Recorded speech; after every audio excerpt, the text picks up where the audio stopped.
If you're enjoying Pigoted Podcast, then why not sign up to our Patreon? You can find it at patreon.com/pigoted, and on there you get loads of extra benefits, such as early access to episodes. You get access to Pigoted Extra, which is extra content from our guests, usually about 45 minutes to an hour long of extra content every single week. You get merchandise, you get to ask questions, you get to be part of our Discord community. We have a Discord server where people chat and ask questions and discuss topics that have been brought up on the podcast. You get all that through Patreon, and it starts from just £3 a month. Plus, you'll be supporting the podcast. You'll be helping the podcast to grow, helping us to fund bigger and better guests and to pay for all the editing and that kind of thing. So please, if you are enjoying Pigoted, then think about signing up and becoming a Patreon from just £3 a month over at patreon.com/pigoted.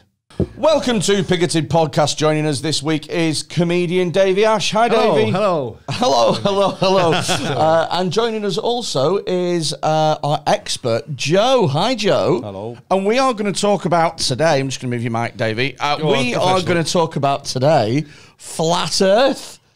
That's right. I'm so excited for this, mate. I'm so excited. Do you know what's worrying me about this, right, is you, Dave. So you, am I right in thinking that you, Davey, you were heavily into this? At one point I was, yeah. And then now you're no longer into it? Not that I'm not into it. I'm just not as invested as I want it to be true.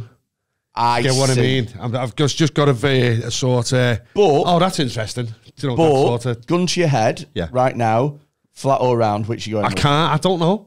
It's obviously, I'm not a fucking idiot in the sense that it tells me that it's a globe. You know what I mean? It's like there's so much science in that involved, but just some of the things that Flat Earth throws at you, you've got to question it. Okay. To sort of that perspective, it's like... So you're on the fence, and you, in preparation for this podcast, have watched a 6-hour documentary and come with a notebook. Just little things I want to throw to you, just to get you thinking, because it does it to me. It's like...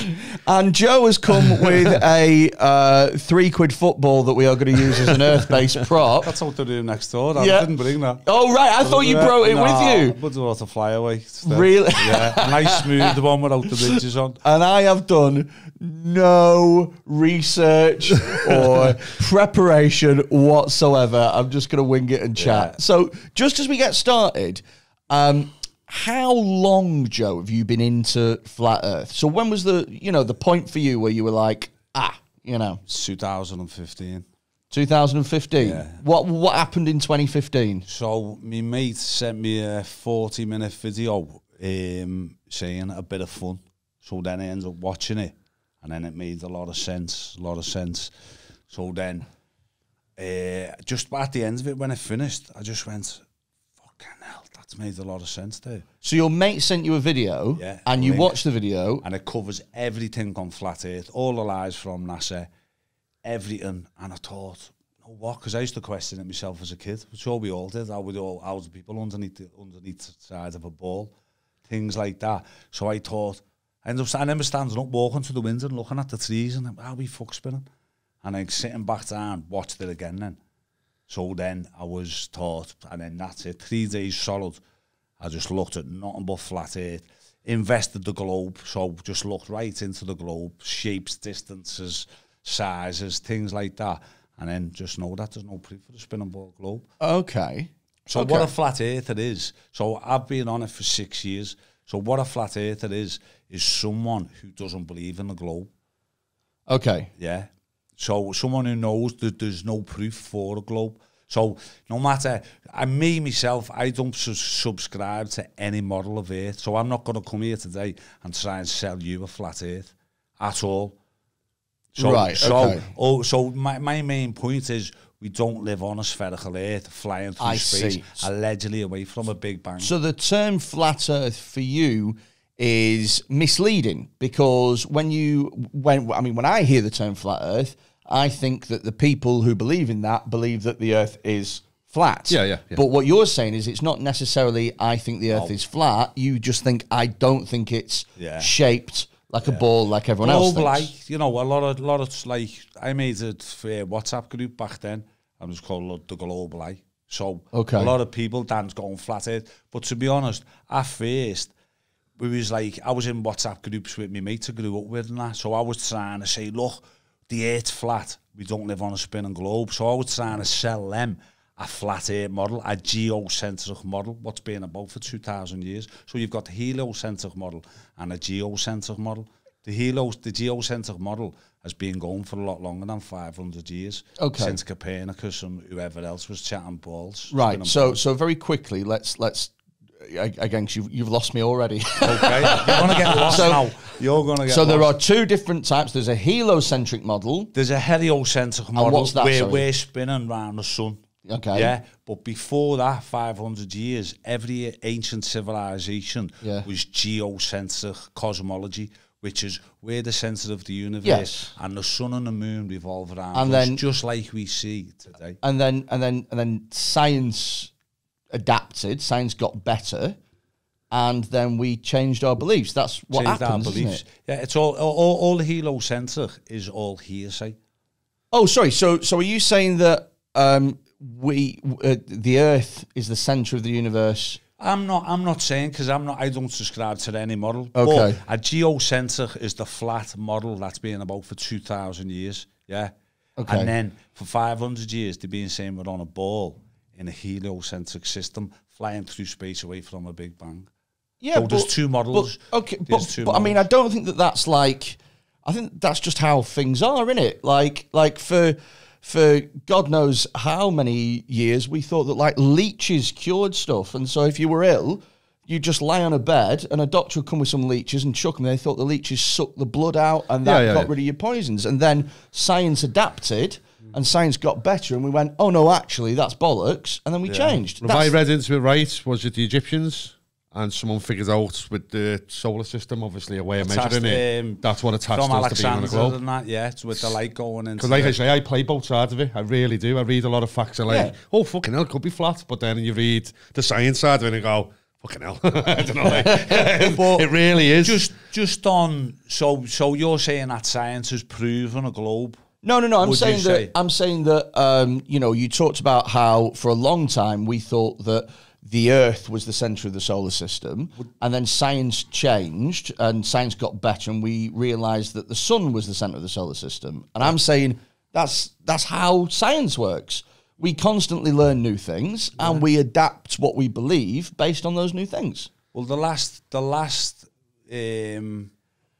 that one you're saying in Egypt with that's only what I've read. That's what he said. He basically that was a figured long out, time ago, but there's no scientific experiments we can do now to prove that we're on a spinning ball. There's no scientific experiments that we can do now. Okay, no, that's what I'm saying.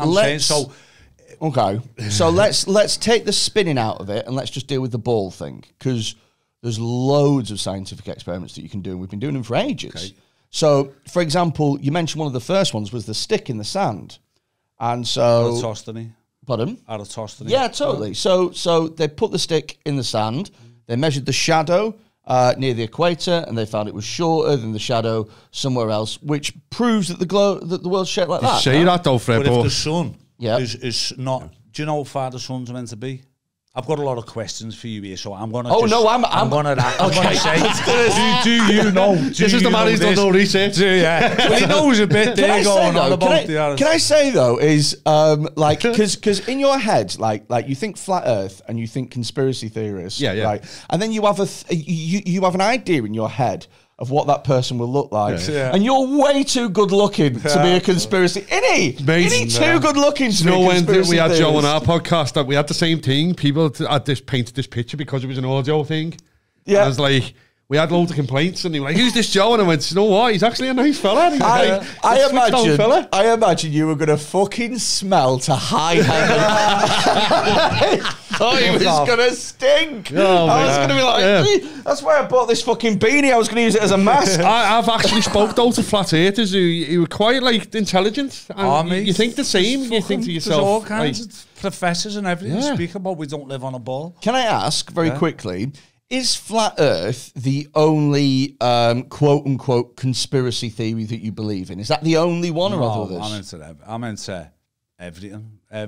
Chemtrails. Do you know what? That's so funny. So I was chatting with one of our previous guests is a guy called Michael Marshall. And he is the co-founder of something called the Good Thinking Society. He has a podcast called Be Reasonable. He hosts a thing called Skeptics in the Pub. And his entire body of work is based on rational thought and rational thinking. He does a lot of work to expose psychics. Is that the guy, the psychic one? Yeah, what's that? Brilliant. Really, yeah, he's enjoyed it. Fantastically clever. Yeah. And I said to him, I can't remember if this was on Pigoted Extra, which you can listen to by going to patreon.com/Pigoted. Just plug. I can't remember if it was on Pigoted Extra or it was a conversation that we had. And I said, I'm meant to be interviewing a flat earther in a couple of weeks. Have you got any questions that I can ask? And he said, just listen, do you know what I mean? Be open-minded and stuff. He said, but the one thing, he says, I've spoken to flat earthers in the past, ask them whether or not this is the only conspiracy that they believe in. Because he says, without fail, 100% of the time, they all believe in other things too. Well, flat earth is the mother of all conspiracies because the earth is our home. So if they're lying about that, that's the top of it. Yeah. You know, if they've pulled off the best... What boxes do I tick then? Because I was heavily invested in flat earth and really didn't give a fuck about any of the others. I honestly, genuinely, not in the sense that, same with flat earth, in the sense that I like it, I enjoy it, I really am interested, but I'm not invested in the sense that if it is flat or it is a globe, it doesn't really bother me either way. You might be, what I mean? You might be an outlier. Christ, who was it? Who else was it who said that to me? Do you know what? It was comedian Barry Dodds. Yeah. He said that. He said, I'm just not bothered. That's it. I sort of respect Joe's opinions as much as I respect yours. I really do. I don't go, wow, we full of shit. I'm just like... Barry said to me, I was chatting to him on the phone. He said to me, if the earth was flat, I'd forget about it within 24 hours. Well, I said that to someone a flat earther. I said, well, just let's say it is flat. I'll still go on the same holidays. I'll still travel the same. Do you know, I don't see what's going to change. I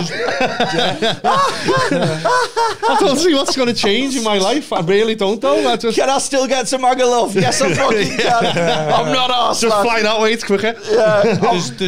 There's more. Now, the flat earth is the mother of all conspiracies, but I don't waste energy on it because there's other conspiracies that are harming us. That's what got me. It's I'm more passionate about geoengineering, which is chemtrails, stratosphere aerosol injections. So I finished doing a yoga teacher trainers course, in 2015. So I learned all about the breath, the prana, the vital energy, life force. Learned about that. Learned that we get our energy from the sun as well. So the breath and the sun. So if they're spraying fucking nano particles in the air to block out the sun, they're messing about, they're blocking our energy, our sun there, aren't they? Right? And we're breathing in the shit that they're spraying, so they're messing about with our vital energy. Save this for another I was going to say, I feel like already, Joe, I want to get you back on. We can do, mate, you can have it here for days. We can do any other topics, but because we done a podcast with Dave last time, we were speaking about like Tom Hanks and fucking cashless society and COVID, and we didn't even get a word in with it, did we? So the actual premise of the podcast is flat to the globe. So with your thing, what if the globe isn't spherical? Yes. What shape do you think it is?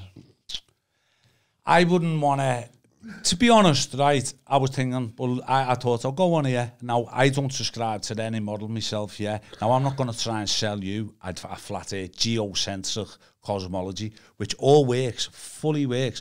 But I do believe it is a geocentric model. So you believe still that the universe, if you like, centre of the universe, the sun and the moon revolve around us, and we're centre of the universe. And in terms of the shape, like I say, it's one of those, like, you obviously a very curious person, and that's what's led you down to explore this.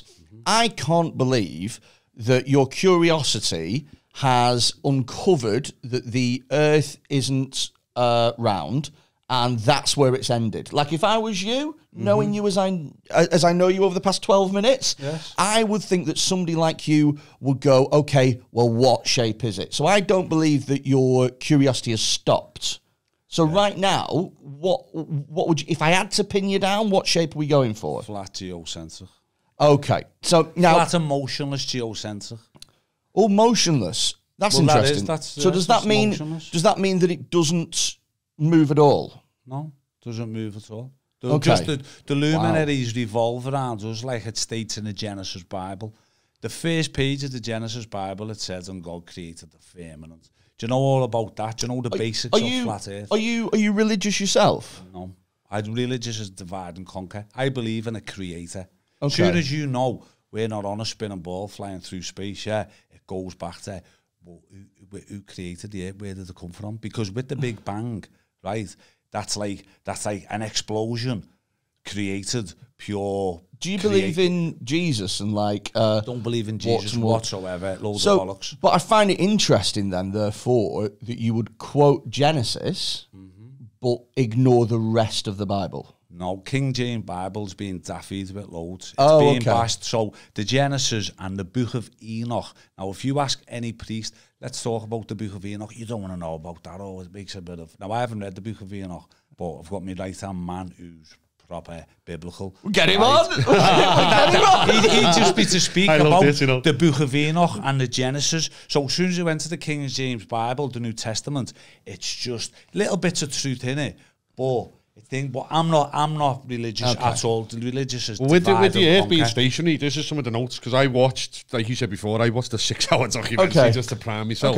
And some of the figures they were given is the Earth is actually spinning at 1,000 miles an hour on its axis. 1,038. Okay. On its axis. Right. So these figures also travelling at 67,000 miles an hour. 66.6666, and the axis is on an angle of there's loads of 666 because they're all Luciferians who. Sorry, Dave. Go on. Oh, go ahead. No. And it says the biggest one is here.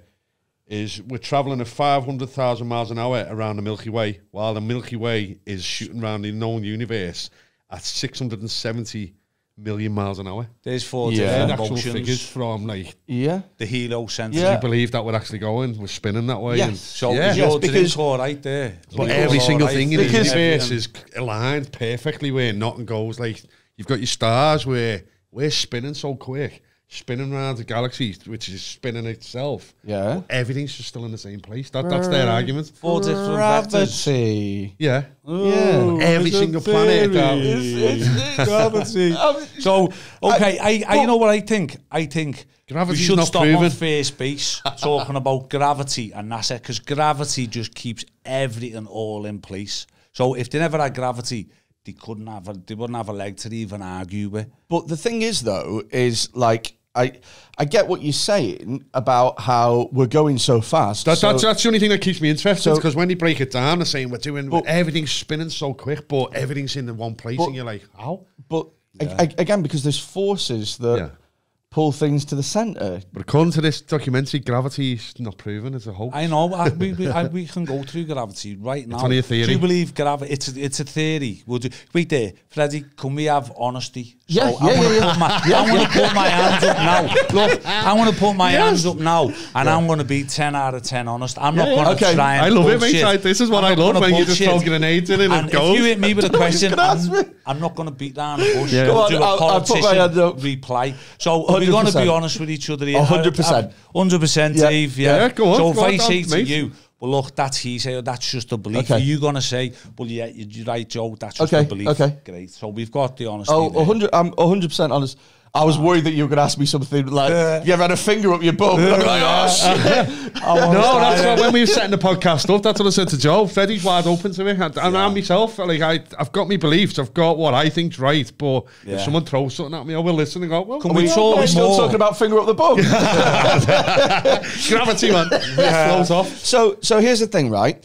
If I pick that ball up and I pick it up, I know for a fact that it will fall. Correct.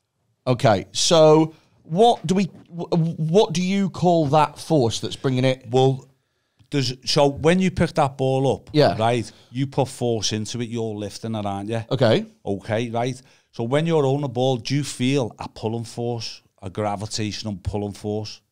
No, I don't feel don't? it. Okay, so when you let go of that ball, it'll fall to the floor, won't you? Right. So that's what we've all been programmed. Well, that's gravity. Everything's going to the centre of the earth. The fact that I don't feel it doesn't mean that it doesn't exist. I'm not saying it doesn't say. I'm just asking you that. So you put the energy into that ball to lift it, don't you?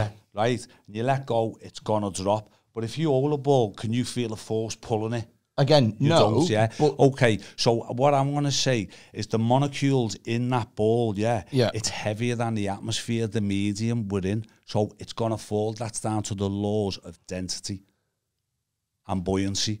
So, Right. okay, do you think before Newton, after apple fell on his tree in his back garden, no one ever thought about why things rise and fall? Or do you think he was the first person to think of that in civilization? Well, I've got here. Sorry to no, jump in, boys. The note I've made is the flat Earth, like version of gravity, is that the Earth is moving at 9.8 meters per second squared, thus giving the illusion of gravity. so when you say the Earth is moving at 9.8 So meters, we're basically going through the Right, gravity. yeah, I'm not. so That's their argument. That's so the flat Earth argument. what, if I'm right in saying, what scientists would say is that we are moving so quickly that we ourselves can't comprehend it, and because we're born into it, we don't know anything else.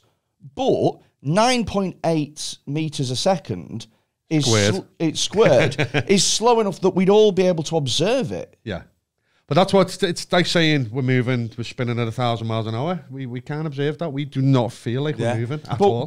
But we are. But we can observe it though. Where's it being observed? Well, what we can- Every balloon you've well- sent up, the horizon well, stays flat, and we don't see it. What we can do is we can watch night and day happen. Yeah. And Yeah, that's that the can- Earth spinning, innit? That's the moon and sun Freddie, spinning. that can be easily explained on a geocentric. Okay. So well, everything- no. I'm saying there's about always- the spinning side of thing. So if things don't spin, then how do we have night and day? Yeah. So Yeah, should we can talk about all what the globe to be being taught, led to believe what the globe is. Should we do that? but no.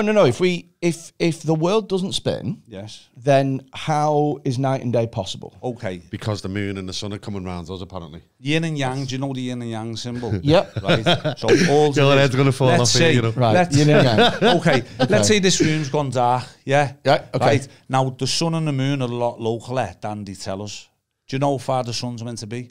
Okay, so I'm going to say that the sun is far away, and you're going to say it's a lot closer. Closer, yeah. So do you know how far that they say the sun is? Off the top of my head, now. 93 million miles. The I knew Earth's that. circumference, the Earth's circumference of the equator is 25,000 miles. Yep. So times that by, and you can see that sun. So it's 93 million miles away. So for me to explain to you how the sun, because first of all, I'd like to say a flat earther cannot explain the reason why they lie for the globe, because people are listening to this now and they're going, but why? Because I'm trying to explain to people about, flat or ball, and all they do is they're thinking in there, but why would they want to lie? So I'd just like to say, I cannot explain the reason why they lie, because I'm not telling a lie, so I can't say Well, the reason why.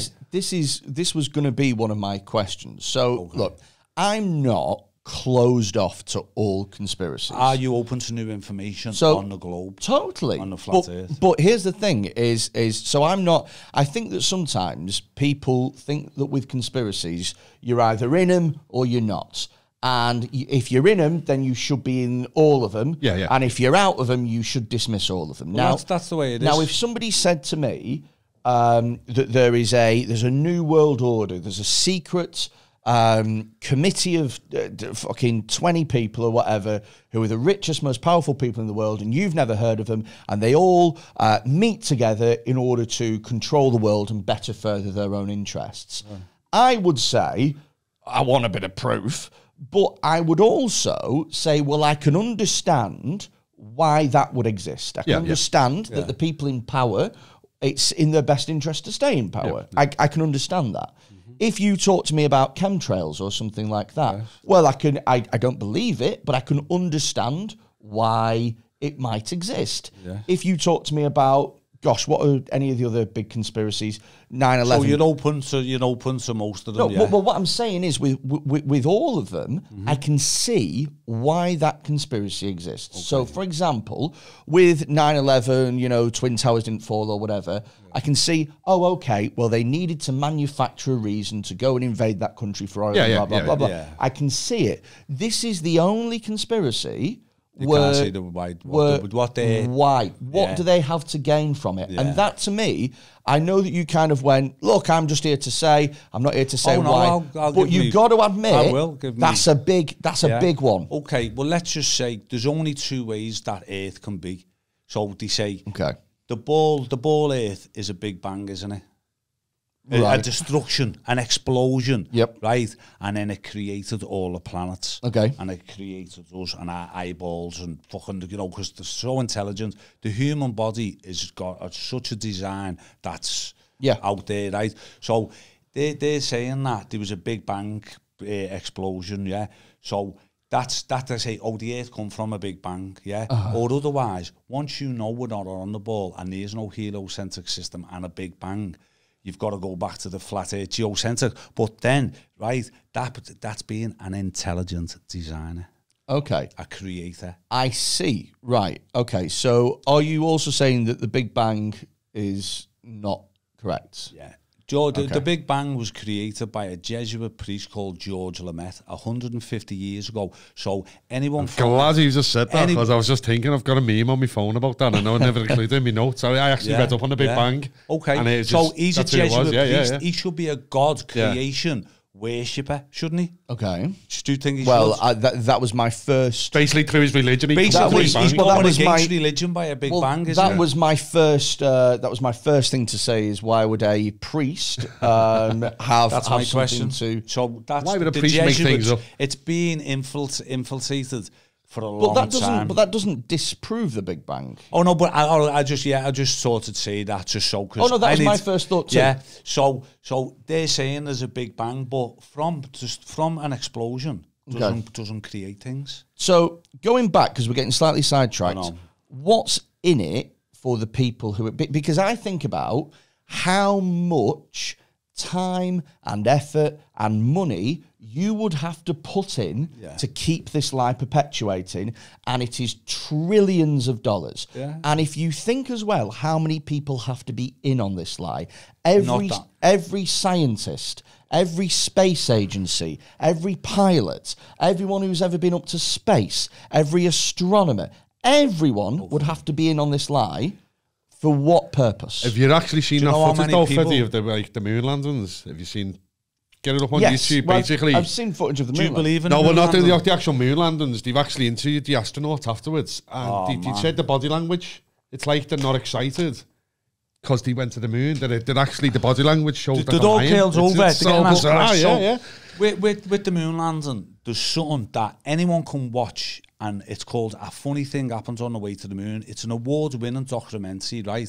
So it shows you the pilots on the 6 missions, blagging it on a high-altitude craft using a round window, and they've got a black bit of arch thing, and you can see a bit of land. You just see Earth, and they put it there. And if they put a black convex thing on it, it looks spherical. Okay. So you can see them doing it. You can see them blagging it. So what I would say to that is I could understand the point in faking a moon landing. It's the space race. I could understand that it is to get a win over the Russians in the space race and to further the funding of NASA, because naturally at the time funding was kind of up for debate, and the government wanted to see results for its money. So I could see why you would fake the moon landing. But there's actual footage of Buzz Aldrin in it saying it. Going back to what we were saying, I can't see why you would fake flat Earth. Okay, well, let's just say, so I said there's 2 different ones, Big Bang or intelligent designer. Okay. Which sounds out there, So they want to go off, they're trying to go off God and a creator. So they've come up with a Big Bang and a spinning ball theory, right, to take us away from a creator. That are now spiritual. Look, if we were saying... you won't get the answer to this, man. You will not get the answer you want. If we were centre of the universe, right? This is why I love it so much. You won't get the answer you want. If we were centre of the universe, we'd be so special, wouldn't we? Am I right in thinking then, just to unpack what you said, because I'm not sure if I've understood correctly, the reason that they the reason that they pretend like the Earth is round is to hide the fact that there's a creator. Yes. Okay. Right. So here's my thing, Joe. Here's my first thing is, number one, why would they want to hide that there's a creator? But number two, first of all, if they are trying to hide that there's a God, they've done a really bad job considering billions of people believe in God. But that's just a belief, isn't it? Anything out the Bible is a belief. But there's billions of... There's literally... But why would they not just be like, oh, fuck it? I don't know why. I don't know why. Why do you think the flat earth snowballed though? Because I got in it before Joe, to the point where what got me into it, I was just on a fucking YouTube rabbit hole. Yeah. And a video come up, the earth flat, and I'm just like, okay, what's there? Come away from it going, fucking hell. But then it snowballs, more and more people. It's got pure legs. But you have to admit, though, that the reason that people find faith, the reason that people believe in God, is not because of the shape of the earth. No one goes... Oh, yeah. But do you think it just gives people something to latch onto? Because when I first got into it, I mentioned it to one or two people in a sense that, hey, have you seen this flat earth? And they were like, what the fuck are you on about? But then it snowballs. I've seen more and more people getting into it. But you've both got to admit it, one of the big problems with flat earth, and taken away from the science, taken away from, evidence and all these things that can be disputed, the big problem is that it doesn't make sense that you'd lie about it. Yeah, I get that side of it. You've got the amount of money and time and effort it would cost. Money's not onto them. And at all. Would you? It's all about money. power. No, but money is something to everybody, isn't it? And if you consider how long this would have had to have gone on for, I mean, how many years have we, as a society, believed that the earth was round? Thousands, really. No, so it's only been since Galileo, 500 years. But even then, till before NASA got created, there's loads of scientists that are saying, look, we don't live on a ball. Why are you saying that? But let's say, for example, 500 years, let's take it that. So this conspiracy would have to be handed down through generations over 500 years. And it would have to be something that all countries cooperate in, by the way. So all countries believe that the earth is round as a point. Do you know what I mean? There'll be people within those countries that think differently, but the accepted point of view, and these are countries that don't trade to each other, that don't talk to each other, countries that are at war with each other. Like, let's say, for example, the Korean War, North Korea and South Korea, they wanted to kill each other, but they were like, but listen, lads, let's still remember that the earth is round. Yeah. Do you know what I mean? I'm not having that, because I think they're all under the same umbrella. Maybe South Korea, they're a bit different. Iran and Cuba. Oh, you mean North Korea? North Korea, yeah. Okay, so they're the only ones that are not doing the Americans on it, but I believe they've got the Arctic Treaty that they're all in on a treaty that's an unbroken treaty. So they're making deals with each other, but they're not. It's just all fun. It's just all. The world's a stage, as in that they're all under the same umbrella. But what I would then say is that why does flat Earth help them to keep power? Flat Earth? You mean globe lie? Oh, so yes, the globe lie. So why does the globe lie help them to keep power? Why does that? Well, they're all. Let's say they're all under the same umbrella together. So they're all going to push the same agendas and lies, aren't they? But they don't. Well, they don't push the same agendas and lies. There's countries that don't agree with things all the time. I mean, for example, a really recent example of that is what's going on in Afghanistan at the moment. The US have pulled out of Afghanistan. It's thrown the country into turmoil, and there are lots of countries that have gone, you shouldn't be doing that. And they're very vocal in their criticism for the US at the moment. Yeah. So countries don't all work together. They very often work against each other, and that's how wars start. Well, they're all in it like the Arctic Treaty together. So there's, they're making deals with each other. So what's the Arctic Treaty? Sorry, I don't know about the Arctic Treaty.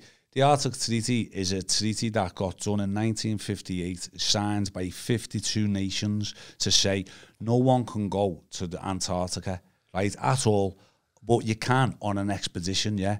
It costs like $6,000 minimum to do. So if we wanted to go there, right, we millionaires off, yeah. Okay. And we wanted to go there, no, we want to go on our own, take our own fuel and our own foods and things like that. Oh no, you've got to go under our BDI, and you can only do so you can only go.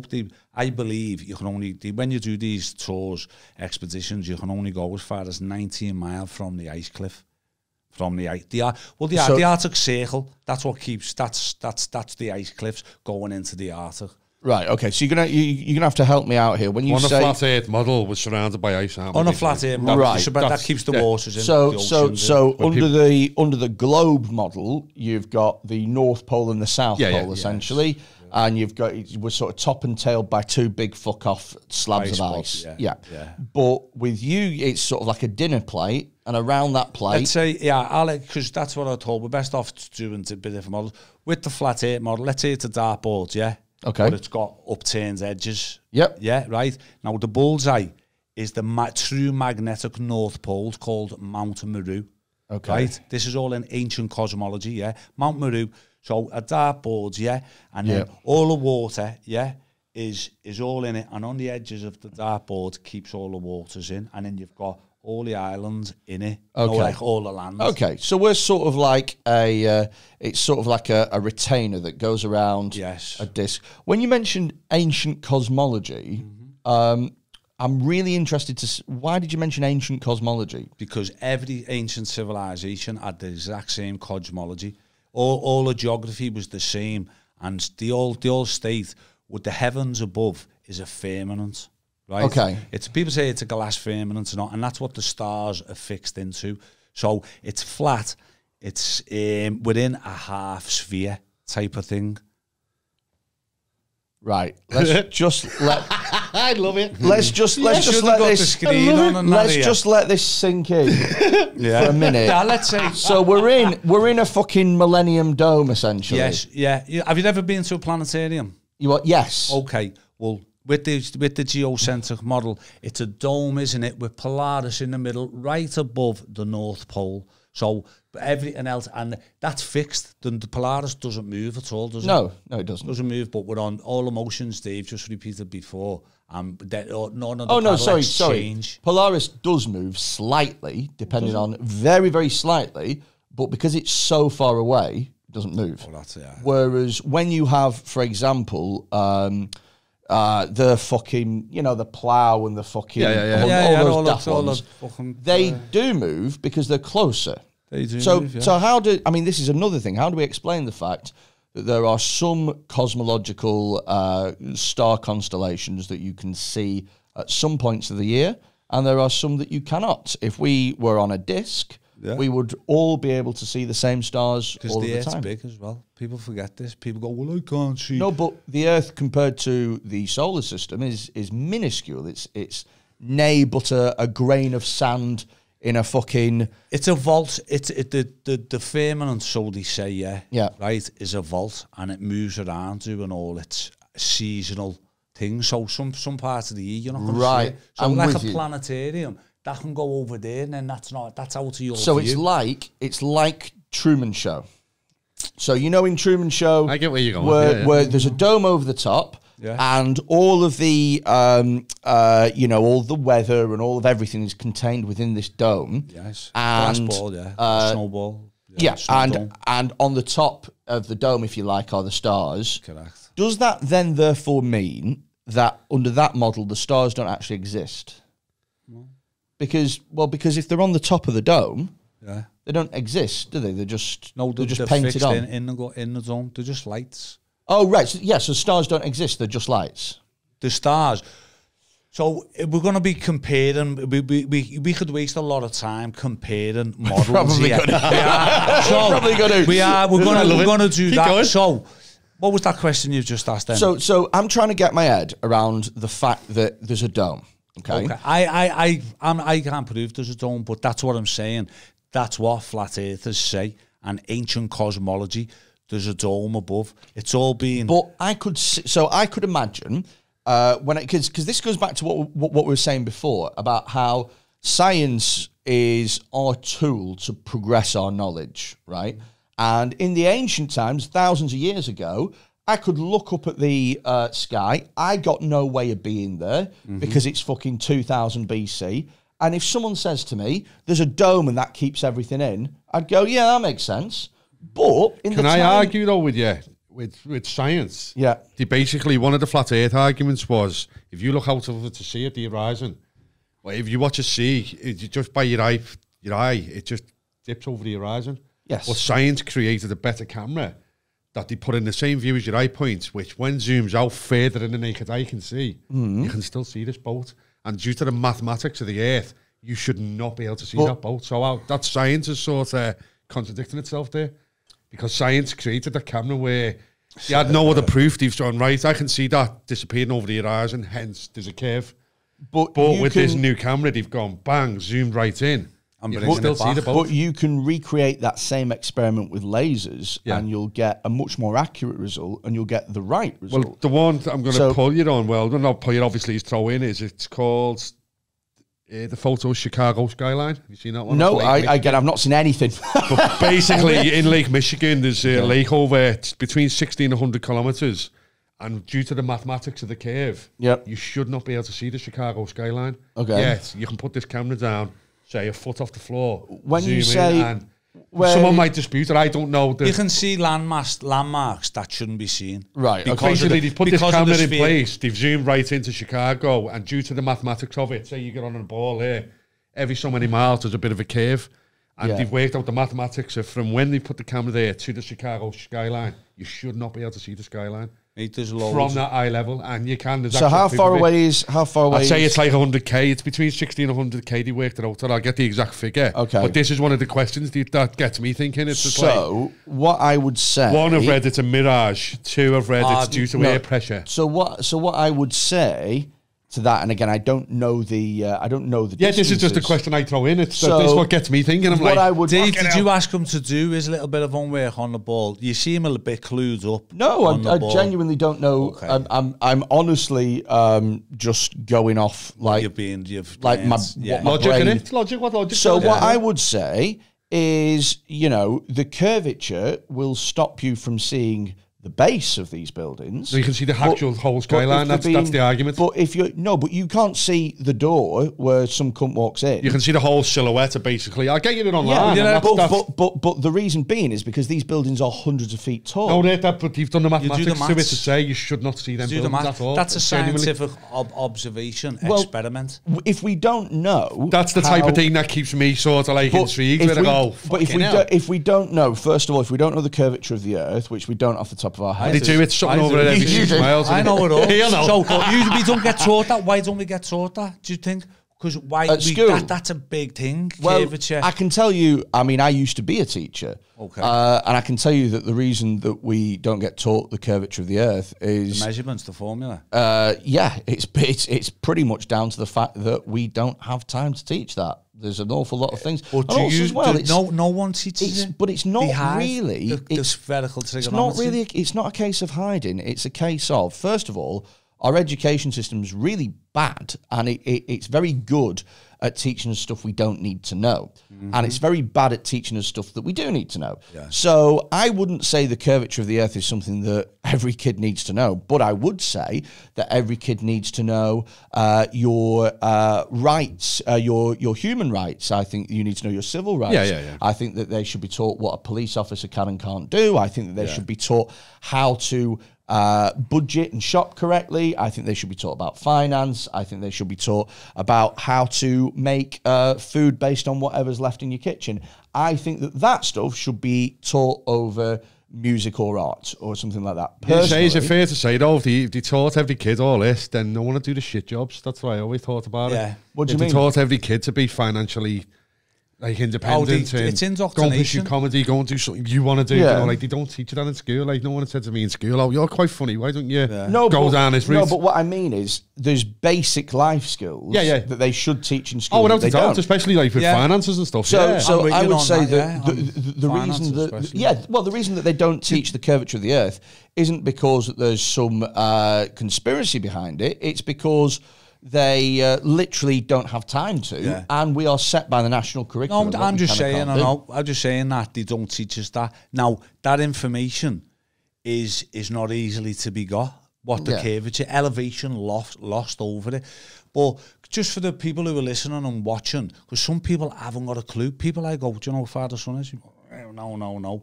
But now you've told me 93 million miles. 93 million miles away. Now all the scientists who's been promoting the ball, like Galileo and all that. Galileo says it's 3 million miles away, and then someone else says it's 8, and then he made it on, and then they go, well, it doesn't really matter, does it? So, but now they finalised on 93 million miles away. Yeah. But what else have you got down there? So can we just talk about the globe, right, for the spectators? I'll tell you one that got me. Just very quickly. Go on, sorry, when Fred, you mentioned about Galileo said it was 3, and then someone said it was 5, and then someone said it was 8. Again, that's just science improving. Theory. No, but they haven't even proved 93. But so how can they prove something that's 93 million miles away? They can't. Well, so they're just guessing it and then it's down as a theory. But the thing is science will improve invariably, and we might get new information. But that's the process. There's no proof for it. It's like, here's something. They tell us that the stars are light years away. Now, is that a fact or is that a theory? But we've got to take that on as a belief, because they can't go to light years away and prove that there's a star. How do you mean? Well, like they tell us that it's so many trillion light years away, a star. How do they know that? They honestly can't know that, can they? Well, yeah, because they measure, they use a formula to measure the distance, in terms of the light. But you have to realise that when you are looking at the stars, you might be looking at a star that's long dead, because in the time that it takes for the light from the star to come to the Earth, that star might have died. They're big numbers, them. Huge. Light years and distance. Huge, enormous. Oh, with the globe, they've got an explanation for everything. They've got it all sewn up. They've got it all sewn up. And to me, that's proof. Okay. Freddie, right, we can finish. We could finish this podcast right now, and I'll walk out that door in shame. What is your best personal proof, experience of being on this earth that we're on a spinning ball without it being a belief or hearsay? Your own personal experience. Okay. Give me your best one. Mine. Okay. I'll give you mine. I was jumping out of a plane at 18,000 feet, and that's when I was balls deep into flat air. Go on. And I didn't have the maths worked out. I'd done a skydive over in Florida, and I was like, the oars in my head is going, I want to see this curve. You're not going to see Not contemplating that I was nowhere near. Right, okay. Yeah, that's how I was that invested. I was like, booked a fucking skydive. You're not going to see the curve. Purely to test it out, but then I'd done the maths, and I was like, mate, so you're not here's seeing what I would say to that then in that case, right, is what... Are we the only, and this is another thing that I struggle with, right? Are we the only planet that's flat? Or are they all flat? Are we the only planet with life on? Okay, so with the geocentric, we're flat, Okay. Now, we've got the sun and the moon and the stars, Yep. Right? Now, we get told they're all spherical. We've seen all the cartoon pictures, haven't we? Okay. Yeah, right? That camera there is the best commercial zoom camera in the world. That's mine, Did I you zoom bring it? in. I can show you footage. Science created that. So look. No, Dave, you might be able to send a dick pic with that. And my eyes are better than Freddie, I'm a science man, right? Yeah. Now, the best for us to be, because we're not scientists, is natural science, which is observable, testable, measurable, repeatable. Would you repeat that? The basics of science, we'd have to stand on that. Sorry, observable, measurable, testable, repeatable. With science, that's natural science. Yes, I think it depends. Like, for example, with observable, I think obviously that depends. Observations one. Well, measurable. This is the thing, though, is to go back to. Do you remember when we were talking before about the ball? And if I pick the ball up, you said that you can't feel a force dragging it back down. Yeah. But to you, is that not observable then? Because you can't feel it. Because what I would say is that you can measure it, even though you specifically can't feel it. So under the sort of realm of what is and isn't observable, a lot of people think that what is and isn't observable is down to what they can and can't observe. But actually, as human beings, we aren't good enough at picking up the tiny little measurements that are needed to measure something like this. So in terms of what is and isn't observable, we can't just go off our own experiences. We need better equipment. At this topic, it goes off track. Oh, it really does. It's honestly, it totally goes off track because we've never got onto gravity before. So just going back to you, could you end me now in shame by giving me one proof we're on the ball? What shape is Mars? Do you say it's spherical? What shape do you believe it is? Mars. I believe it's round. Yep. But like a coin and not like a ball. So you believe it's round like this, a two-sided... Like a 2p piece. Like a 2p piece. Yeah. Okay, what about the moon? The moon looks spherical. Now, all flat earthers go, no, it's just a disc in the sky. Yeah. It does look spherical, the moon. It's right, but we can't prove that, can we? Is it fair to say, though, when you say we're the only planet in the whole known universe that's flat? It's like saying we're the only planet in the whole known universe with life on it. But we're not. That's a fair idea, but that's Okay. But the thing is, though, that's what people say. So we're the only flat planet on the entire galaxy. But the thing is, though, is the only ones with life on. If I look at every other planet, and every other planet is round, which we have you seen the other planets? Which we can, You bet you don't. What on a telescope? So you can buy a telescope. Have you seen a telescope? See that camera? Yeah, but in that argument, though, that's all over any telescopes. Now I can look through something, right? I can look through something. I go, yeah, it looks, and I can see the things around Saturn, the rings of Saturn. Okay. And that. But then I can go to you. I can't prove that to you with that camera. We can all zoom in and observe it together, doing scientific experiments and see it. But you know that there's telescopes that have a little screen on them. So you know that there's not just telescopes that one person can record. And what you see on it, a flickering light. You don't see no detail. But okay, so you can buy a telescope, right? And you can look at all these planets being round. Now, no, you'd only see lights. No telescopes go better than that camera. Look, I'll get this out in a minute. Wait, when you say no telescopes go better than that camera, well, as a commercial telescope. As a commercial, I say we staying here till tonight to look at stars, are we? The Hubble's out. The Hubble's in space, not on Earth, is it? Hubble's in space. No. So going back to you're saying, well, everything else is spherical. That must mean we are. Yes. That's what. Okay. So if you ask me to come round and put a new carpet in your studio here, yeah. Okay. And I come out and I started looking up at that light bulb, say there's light bulb there, and I started measuring it, lying on the floor and going, and coming up, and I went, yeah, so I can do your job. So that doesn't prove that's like. Doesn't make no sense, does it? You're looking at one thing, whereas I can look at an entire cosmos of things that are all spherical, and I can make my decision based on that. So it's purely because, look, let's say for example, you run a council estate, right? Mm-hmm. And you can look at everyone else's house, but you can't look at yours. Yeah. Out the window.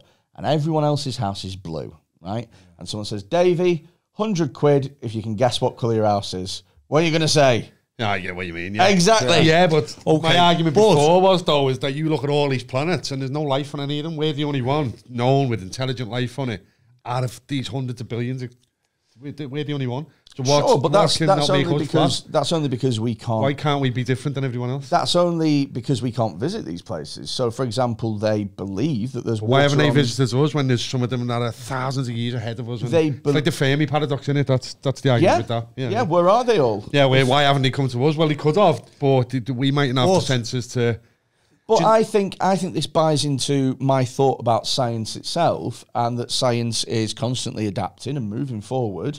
And in a few years' time, this won't even be an explanation. Is it possible to do lie though, Fred? Because like last year, when we were in the midst of the COVID pandemic, NASA and that were coming out, we're going, by the way, we've got like alien crafts here. Because we were so into fucking COVID, everyone was just went, oh, really? Really? And for years, they've denied it. We've asked and they've said, no. Why does everyone focus on NASA? So why is that? Because the liars. They're full of shit. Come on. They're getting 19 points. Billions. It's gone up to 20 odd billion. That's $50 million a day. So NASA, Rasser and Shasha stealing from us. And all them, they're getting £100 million a day. All they produce to us is CGI and composites. Okay, so what I would say then is there's more than 3 space agencies. They're all under the same umbrella. Oh, no, but not every space agency is under the same umbrella. Yeah. No, they're not. Okay. So, NASA isn't under the same umbrella as the UK Space Agency. They are. No, they're really not. No, they're definitely not, because they're completely different countries. They're all deceiving. They don't go to space. Unless you're saying that the heads of all of these 12 would meet each other in secrets and talk about how they can best secure funding by all keeping this light together. But that could be a callback to the start of the podcast when you said there's a little society. If you said that, then that to me would make sense. I'd go, okay, I can understand that. So what they want is to keep funding from the government. NASA created all the other ones. There's an Indian one called RASA. But NASA didn't create the UK Space Agency. They had nothing to... The UK created that. It's its own... Yeah, but they're all in the fucking secret societies and they have all these... So is that because... just so I get this right, is that because they can carry on to secure funding and stuff like that? They're just all in the same frame together. But what would be the benefit? Is the benefit so that they can... To keep the global eye together. They go certainly out of the way to keep it going. But They've is been that doing it so for a that they long can time. secure funding? They get the funds in anyway, don't they? Yeah, but I mean... It's the taxpayers' funds, isn't it? So my next question would be, if they are all... if all these government space agencies are collaborating together, then that's fine. What about private space agencies? So, for example, SpaceX, who have absolutely no dog in the fight. They have no benefit as to lie about what it is or what it isn't. Richard Branson has been... Jeff Bezos has been up to space. Private billionaires are going up to space. To be fair, Jeff Bezos and Richard Branson went up, but he never sent no footage back at the round Earth. He sent footage of them fucking about in zero gravity. Yeah. He sent no actual footage. And Richard Branson has been saying he's going up to the space since 2004, Virgin Atlantic. He's like, he hasn't been up. So supposedly he blagged it through the week, didn't he? So he hasn't been up there. But we're proper getting lost. He went up, didn't he? Yeah, he went up, but couldn't he put it all to bed and just said to flat earth, get in, I'll pay for you to go up, I'm a fucking multi-billionaire, just to silence everyone. Freddie, I love how I'm fucking fried your head is, you know. You're just like... Well, do you know what it is my biggest struggle with all this is it's like what you said, is when you said they've got an answer to everything. And that's because, but that would lead me to believe that maybe if they have an answer to everything, it's because the Earth is round. Okay. And I don't see, like I see with every other conspiracy theory, I don't see what is to be gained. Yeah, well, that's the big question, and that's what I say to anyone. Before I explain anything about this topic, I say, I can't give you the reason why they lie. I can say, you know, that in our spirituality, we are the centre of the universe. Imagine there was a creator. Yeah. And he created all us. How good would the world be? We'd be together. There wouldn't be no religious divide and conquer. Think about it. So they don't. That's the thing. This conspiracy creates is division. It does, because that red flag is together. We're all God's. Let's say we're all God's children, the Creator's children. You know, we'd be like, it'd be so fucking living hard. I don't think it would. You know, I think that human beings are naturally predisposed to fight and argue rather than to come together. I think that human beings are tribal, and we have been tribal ever since we were fucking cavemen. Oh yeah. And I don't think that people want power and people want you can't get rid of that. No, that's so I genuinely think if tomorrow fucking God appeared in the sky and was like, "Hey, what's up, lads?" Like, you know, like, I'm just chilling.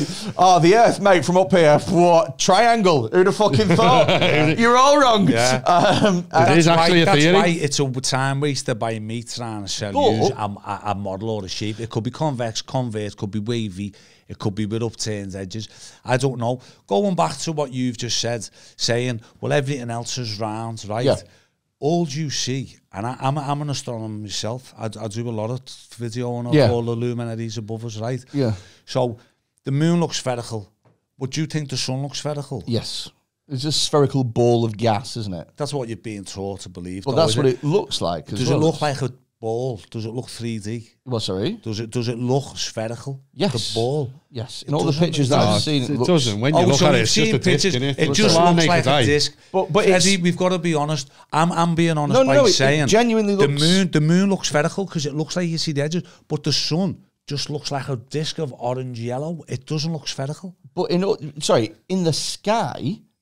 by your natural observation. But it's so far away and so bright that you can't observe it. I know, but you can see it. But you can't observe it in any meaningful way. I know, but when you look at the sun, right, do you think that the moon looks spherical? I'll admit it looks spherical, right? Yes. So I just believe that's a plasma. When you look at the sun doesn't look spherical. But it just looks round. The moon is, in terms of how close things are, us and the moon is about here and that ball, and us and the sun will be here and fucking... Do you know how far the Arctic tundra? Okay. Do you know what I mean? Do they look the same size? Pardon? Do the sun and the moon look the same size? No. What do you think, Dave? No, they don't. They surely don't look the same size. When you see, when you look in the sky, they look the same size. No, they don't. They do. You go out, look out there, you look at the moon and the sun. No, they they don't. Seriously. Okay. What looks bigger?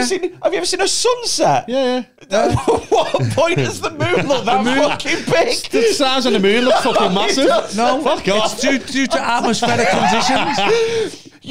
So you've watched Most of the time. You've watched Most of the time. But you've watched a sunset, yeah? Yeah. So the sun looks massive in a sunset. It goes the lower it goes, it looks bigger. It looks but that's massive. due to atmospheric conditions. Okay. Temperatures. If you go and see a sun in a dry desert, right, it looks fucking massive. Right? Yeah. But most of the time, you've got to be honest here, most time when you see it, when it's up high in the sky, they're the same size. They look the same size. But on a sunset, it goes bigger. But most of the time, when it's the highest point in the sky, do they look the same size most of the time? The sun and the moon. I'd say they look a similar size. Same size, same size. So we can agree on that, yeah. Do you know how far how bigger the sun's meant to be, bigger than the moon? I would guess such a massive... Yeah, 400 times bigger and 400 times the distance. So we've got to take that on as a belief. But we can see the sun and the moon more or less the same size. They're 400 times bigger. So because we've been told, oh no, it's further away, we can't measure that or test that. So we've just got to take on, they look the same size. Oh, okay. It's 400 times bigger. Grab us that coffee cup there. Go on. Here we Grab go. us that. Here we go. Grab us that coffee. Science time. Davey, what I want you to do, which is bigger, that coffee cup or that tripod? Same size, mate. Yeah, exactly. Why do you think it's the same size? Yeah, because in generations. So Exactly. Yeah, but you're dropping you're dropping what you see. But we know exactly how far away that is by looking at it from here to there. You can't determine how far that sun away is. That's his argument. Freddie, but we look, you're only going off what you've been told. Yeah, what you've been told. So you see it the same size, but you go, no, I've got an explanation for that. So that's an explanation. So 400 times distance. So they're saying that's 400 times bigger, but this is it. They tell you that's 400 times bigger than that. You look up at the two objects, they look the same size, but I've been told it's 400 times bigger. So you're just spilling that fucking It's cup. literally... Oh, thank you, mate. Thank you. I was looking for my water then. You gave me water. There's going to go bang. So my thing is the reason that the sun and the moon look the same size when they are both in the sky is because of perspective. One of them is much closer and one of them is much more further away. Okay, are you going to drop your senses, right? That's got you to this day and age, yeah? Okay. Are you going to drop your senses and take on what you've been taught by these people? So you see something the same size in the sky, but someone says it's 400 times distance, 400 times bigger. Oh, I can see it the same size, but I want to believe it's 400 times bigger. Because that's what they say, the moon to the sun is 400 times But again, bigger. So you're dropping your senses. It's literally just perspective. Objects that are closer appear bigger, and objects that are further away. You say that though, is it fair to say on the videos I was watching, again, it's YouTube, I know, but there's heat spots on the clouds from the sun. Oh yeah, the sun's small and local. Yeah, and look, there's basically, Fred, if you watch right. the videos, Fred, there's heat spots on there, and they're saying for something that's so far away, it should not create a heat spot on the clouds. I know, it's small and local. Also, with the way the light comes through the clouds, if something's so far away, right? Okay, I'm with you. So argument. half of my thing with this, right, is his head's gone here now. No, it's not that. It's that we come at this with different perspectives, and half of the time when you're talking, I'm not sure what point you're trying to prove. So when you say, like for example, when you said the sun and the moon and the sizes and stuff. I wasn't sure what you were trying to prove, but now that you've said it, you just said something. Then it's small and local. So no, but all what I was trying to prove, your eyes are a sense, aren't they? You see them the same size in the sky, but you believe different. You see them more or less the same size, yes, but you believe it's 400 times bigger. But, all right, but I observed that there, so that's what I was getting at. I couldn't work out, Joe, what you were. Like what you were observing. That's my thing. So what you're saying is I believe that the sun is massive and really far away. Okay. And you believe that the sun is much smaller and much closer. Am I right? Yeah, but that doesn't matter on what I've just been saying on. Okay, go on. Sun, talking about the sun's a ball of fire, isn't it? Yes. Well, it's a ball of gas that's on fire. Yeah. So, ball of fire. Fire needs oxygen, doesn't it? Right. It needs oxygen. It needs oxygen, but there's no oxygen in space. So there's question marks. There's a lot of things that I want to point out and go, well, is that a question? So it's a ball of fire in space, but there's no oxygen in space. I could just Google that like right now, and we'd probably come up with an answer. Oh, there's an explanation for everything, as I say. But why don't you accept the explanation?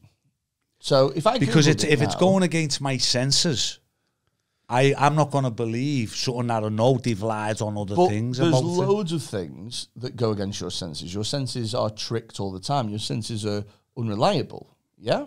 Would you agree? What would you give an example for that? Any magic eye painting. You see those magic eye things? Yeah. You see those little things where you look at a spiral for a while, and then you look at a painting, and the painting looks like it's moving. Yeah, okay. I'll You agree wouldn't with go, the painting's moving. You go, oh, my senses aren't right. Yeah. Okay. It happens all the time. So, for example, there's tricks that you can play with your sense of taste. Your sense of taste is heavily reliant on colours and stuff. That's literally why food colouring exists. Yeah. So, if you have you ever had Skittles before? Just going to throw that one. Yeah, Skittles, they're all the same flavour. Yeah, they're all the same flavour. To save money. But you wouldn't believe that because they're all coloured differently. I've had that You argument would, with people. because you'd I've go had to your that argument. senses, you'd taste it, and at your senses, you go, we all taste the same, so it doesn't matter. No, what but the colour. I can tell you right now that if we had loads of Skittles in front of us and we tried them, they would taste different, but they are not. It's like when people do Skittles vodka, you see different colours. They are the same taste, they are the same flavour. Yeah, they are the colouring. same taste. So to go off your senses is a really dangerous thing because really, no, but they are notoriously unreliable. Would you rather be what someone's telling you or trust your own senses? If you had to pick one or the other to get you through to the rest of your life, the problem is that you don't have to pick one or the other. Oh. So it's not a one or. It's all right. It's not a one or the other decision. Sometimes you're best to go off your own senses, and sometimes your own senses are unreliable. And as human beings, our job, if you like, is to work out which is which. So, yeah, okay. What? See, because we're sort of comparing here. Going back to the big question, right? What's your best own personal proof that you know you live on a ball? what's my best personal proof you can hit me with? Yeah, you go, Joe, we're on a ball, because in my experience through life, I know we're on a globe because of this, because it's not hearsay, it's not a belief, you're not seeing it on a screen. What would your best one? So my best thing for you is the fact that it is literally unfakeable.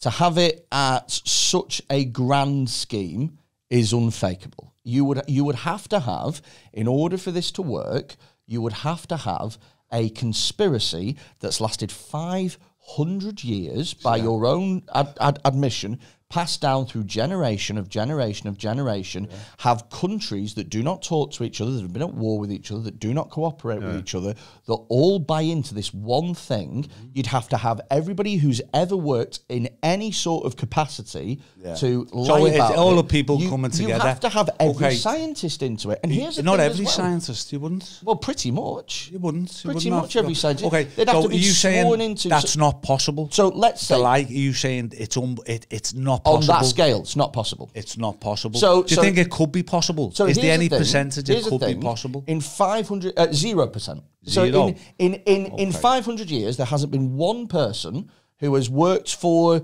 in any sort of capacity that's had a fallout and gone, you know what, fuck this, the Earth's flat, and I fucking here's the proof. And here's the thing that You they say are. that though, Fred, but like, item- look at the footage of Buzz Aldrin. Went to the moon, and then towards the end of his life, so to speak, or as he's getting old, some young girl, there's footage of him, says what was the life on the moon. He goes, we never went. And he actually says, we He's didn't buried, and he said we never went. because he's got a bit of ale in him. And you think, why has he just said that? And they've never made it big. But things like that just go to show that the capability of lies. Davey, I have been pissed with you on several occasions. Oh yeah, I chat complete nonsense.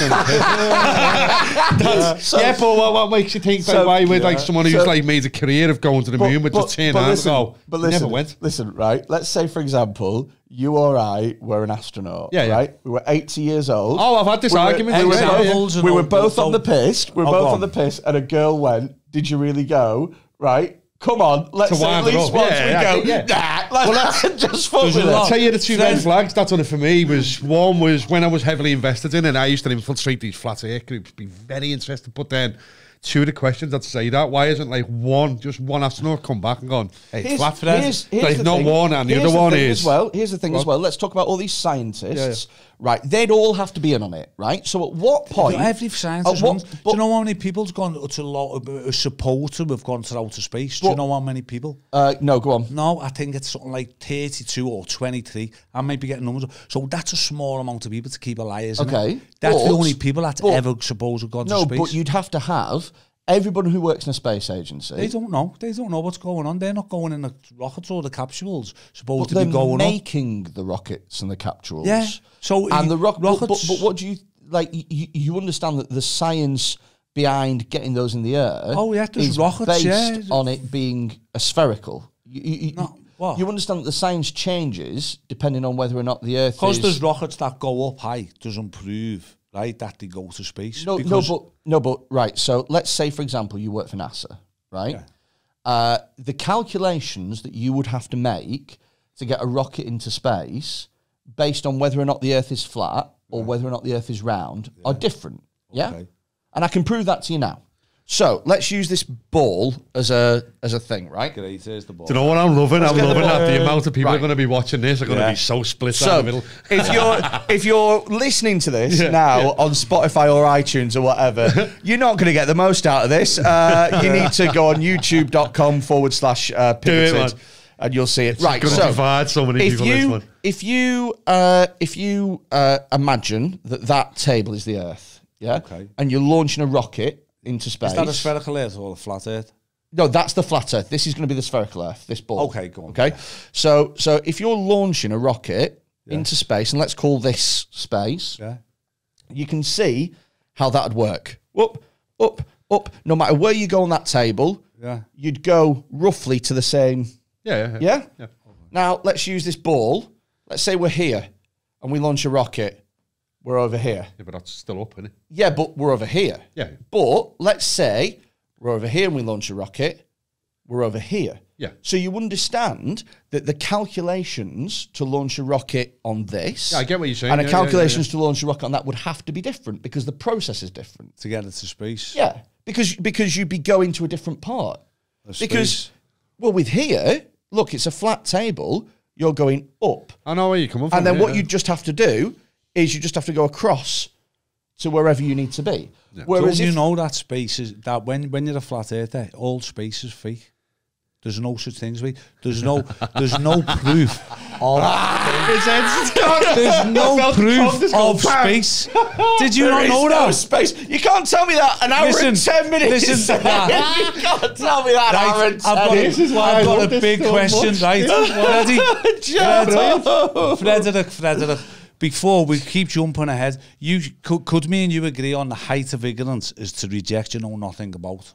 What, sorry? The height of ignorance, the highest form of ignorance is to reject you know nothing about. So if I try and tell you about being a comedian, and then you know I don't know nothing about comedian, I'm going, this is not what you do. I'm being ignorant because I haven't got a clue. Oh, the height of ignorance. I see, I'm with you. So the height of ignorance is pretending that you're an expert on something that you're not an expert. Nothing at all. Could you agree? I agree. Okay, so I know a lot of information about this, that sort of you don't know. Now, you've just said to me that no one's ever spoke out about going to space and all these scientists before. Yeah. There's an artist that used to draw the pictures of NASA, of the ball globe Earth, right? Okay. And he's come out and spoke against it and saying, he was asking me to... He was an artist in there for ages. He spoke out. So there's been multi-pilots speaking out that going, look, because people say, well, pilots will tell us. Pilots are going, yeah, it's flat. Well, let's very quickly... Robert Simon? Is that his name? No, Robert Simon, he's the blue man. Yeah, he's the guy who does the CGI for NASA. Very quickly... Come on. Let's very quickly go back to the height of ignorance is talking about something that you know nothing about. No, to reject. So if someone knows more than you should listen to them. If I know nothing about something, right? Okay. And then I'm trying, like, comedian and how to become a comedian, for instance, right? So if I'm like, and I'm going, you're telling me how to be a comedian, so I'm going, no, load of bollocks. Out of interest, what is it that you do day to day? I teach yoga, and you teach yoga manager, yeah. So what I would say then is that if you were a scientist, surely you would look at you and they would say that about you. Because they would say, well, I'm a scientist. I have multiple qualifications. I've got several degrees in astrophysics. I have launched 20-odd rockets into the moon. And this guy's a yoga teacher and is claiming that I don't know what I'm talking about. So surely they would say that you are the height of ignorance. That's what I'm saying, yeah. Oh, my head's gone. I don't understand. I don't understand anymore. Right. So all I'm saying, right, the height of it, here's a belter, right? It's not intelligent to reject something without inquiry. Oh yeah, that's what I say. So you agree on that? I agree with you. Yeah. And so there's scientists in that have spoke out. But there's an artist now. So there's an artist that there's an artist used to work for NASA, and he was doing stand-up shows saying, how the fuck can we be spinning on a ball? Listen, I used to be the main artist of NASA. Now here's another one. When you say the main artist, he used to draw, because they're all drawings, they're all composites. What does the main artist Well, that's it. That's Robert Simmons, isn't he? It went on to Robert Simmons. He was after it.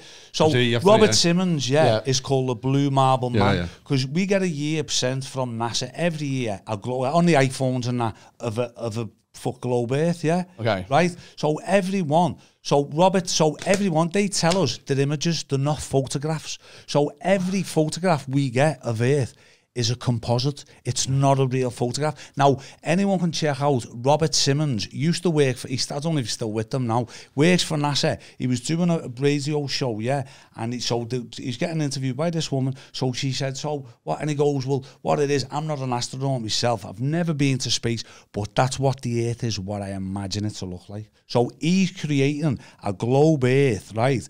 And design it, and he goes, I've done it on Photoshop, but it has to be. So all the real photographs. There is no photos of Earth online. So when was he doing this? That was Jordan, while he's working for NASA over the past, say, 20 years. Okay, so what time frame are we talking here? 2015, say 2014. Okay, so he's come out and said there's actually no known official photograph from space of the Earth. So my first question would have been that if you said to me 1958 or something like that, then I would say that cameras aren't good enough, blah, blah, blah. So that's why I asked.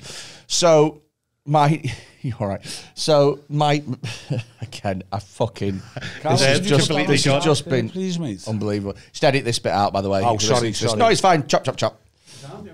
No, we're just saying, just edit this bit out. It's getting a video now. Go on, right. I've lost my fucking train of thought. Give me a second. What was I fucking thinking about then? What were we just talking about? Robert Simmons. Robert Simmons. No one technology. So you talking right? Yes. So this is the bit. So edit that bit out. Right. So my next question that I want to ask you is, what would have to happen for you to change your belief? So what evidence would you have to see in order to go, oh shit, I was wrong. The Earth is not. The Earth is round. Curvature.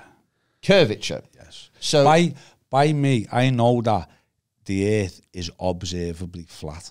So you've been up just on a second. Let's stop there. Observably flat. Earth is how are you observing it? From an aeroplane, 35,000 feet. From an aeroplane at 35,000 feet. So that when you look out the window, what do you see? The horizon. What shape is it? I just see clouds at 35,000 feet. Sometimes you can see. Most of the time you can see the horizon.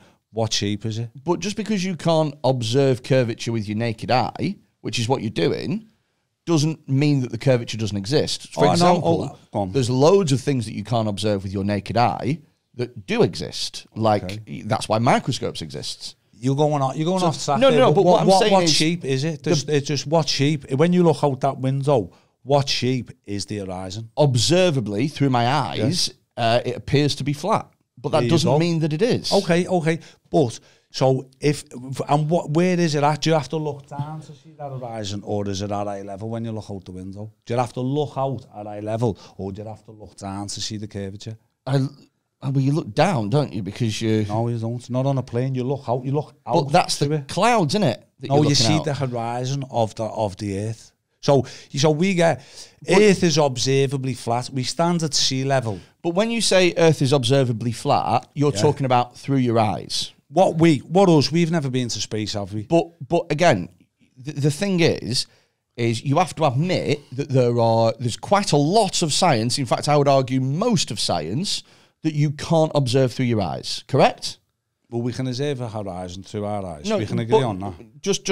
Just before that. Yeah. Can I jump in there, though? There's m- no actual known footage of, say, a rocket going into space. There's no footage. We keep Let's going just off where it's going let's from. just keep looking at the horizon to going into the cave. That's the keep argument. where we're at for the moment, though. Yeah. Most of science you Yes. can't observe with your eyes, correct? No, why is that? I don't know why you're saying that. We can't observe stuff with our eyes. No, most of science. So, so there are things that you can observe with your eyes. Loads of things. Like the But- horizon, which is flat. you well, said. like for example, let's say if we wanted to observe our effect on pushing a ball down a hill or something like that, you can see that and observe it with your eyes. Yeah. But if you wanted to look at, for example, things on a molecular level, atoms and things, and yeah, well, all that, but that's just making molecules- things complicated for this discussion. But what I'm saying is, you can't observe those with your eyes. You can't observe. You need special equipment. Yeah, but let's just say what I'm speaking about here. So what if I was to say to you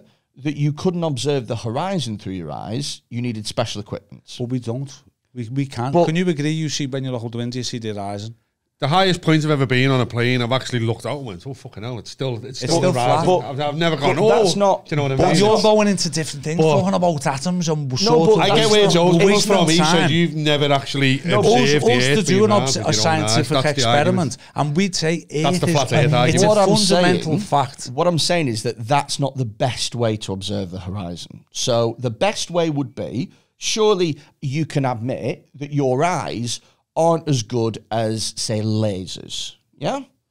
Surely that would be the best way to do it. Yeah. Rather than standing in a field and looking, surely a more accurate way would be to get a laser and to point this laser over miles and miles and miles and see if the laser would. Well, that's what they've maybe done on that on a Beyond the beam. Curve. There's That's been exactly what they've done. multi laser tests, not just over the what's it called? Because fucking my mate's got another one. What you're saying, they've done that on that Beyond the Curve, let's didn't go. he? Sent a laser up and he went, right, lift it up a bit. So Freddie- there's obviously curvature. Oh, I have seen that. Yeah, yes. yeah. So that would prove curvature. But now. also, then Yeah, I've but got there's the argument from alternative before ones. about the Chicago Skyline. They've done the maths, and you should not be able to see it, but you can. But So I that's could send you alternative laser test off real people like ourselves, yeah, right, doing it, and it all comes back. The laser can hit a point.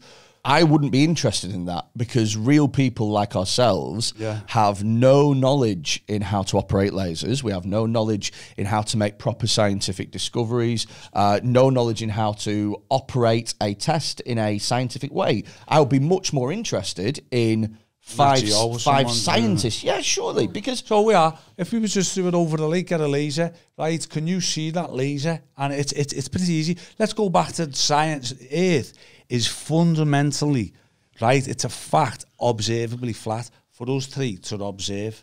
So anything else beyond 35,000 feet, we're taking. So it is. So sea level, we look out the horizon. The horizon is at eye level, isn't it? You look out, it's in the middle of your sight. But when you talk about how it's observably flat, I say it's observably round because, for That's a big claim, example, shadows. You know, your shadow.